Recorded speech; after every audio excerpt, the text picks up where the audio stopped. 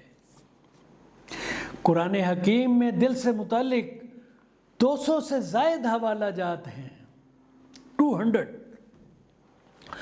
اور تقریباً 180 آیات ہیں جو واضح طور پر دل یا قلب کی نیورو فزیولوجک اور نفسیاتی و روحانی جہتوں کی وضاحت کرتی ہیں۔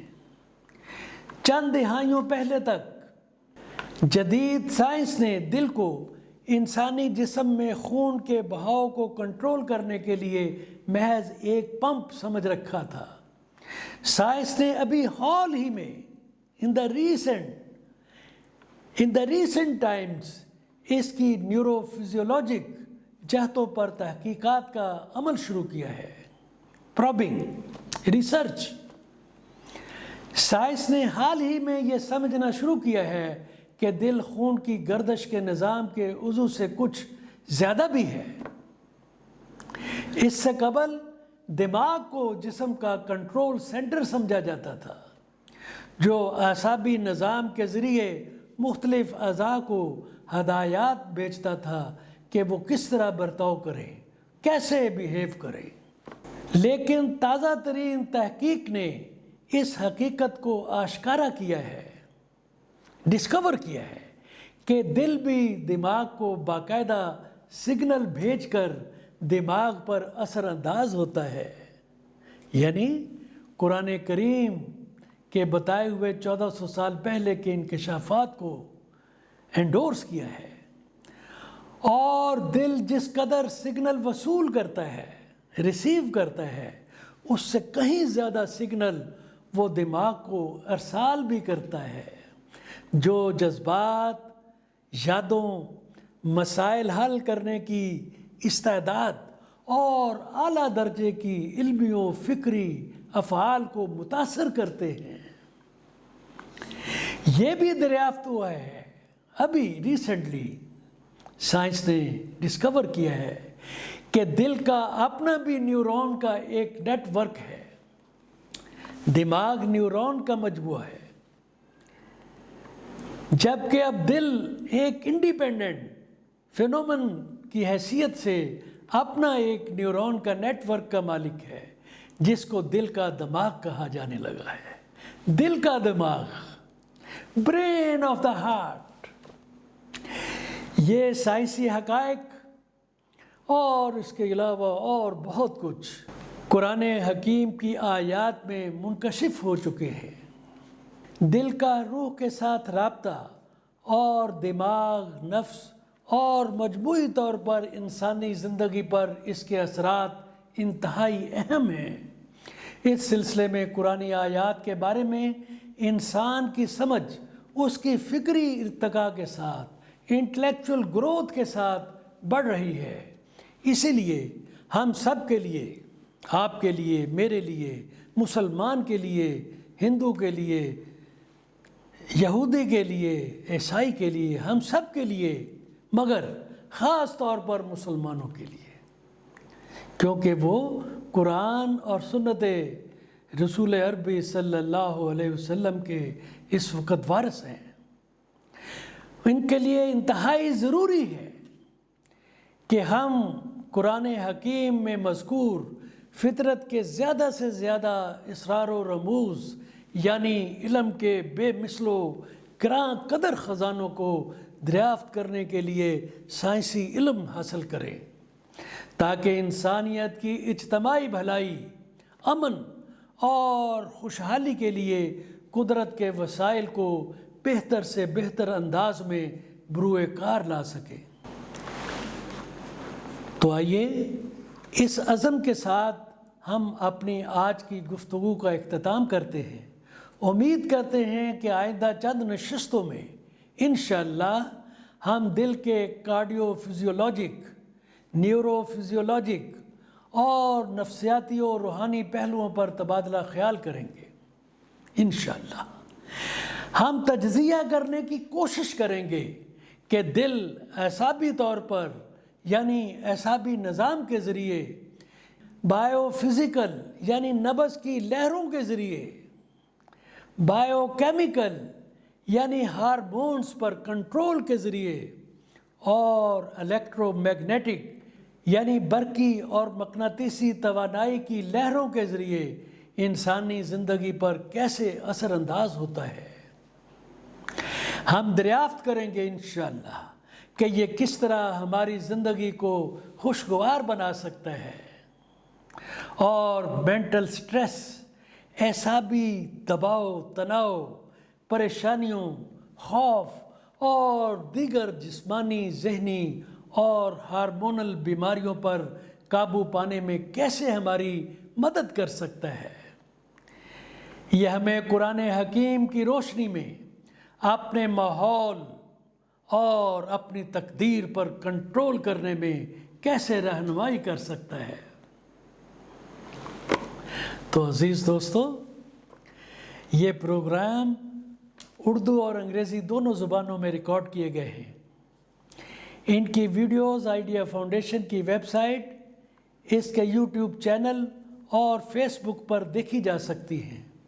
پچھلی ویڈیوز اور تحریری کاپیاں بھی فاؤنڈیشن کی ویب سائٹ پر دستیاب ہیں۔ پڑھنے کے شوقین خواتین و حضرات ان سے استفادہ کر سکتے ہیں۔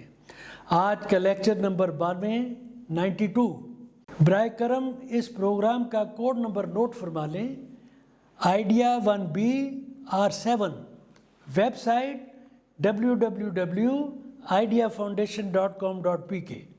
تمام دوستوں سے گزارش ہے کہ اس نیک مقصد کے حصول میں اپنا حصہ ڈالنے کے لیے فاؤنڈیشن کے یوٹیوب ویب چینل کو ضرور سبسکرائب کریں۔ آپ کی شرکت کا شکریہ۔ اللہ حافظ۔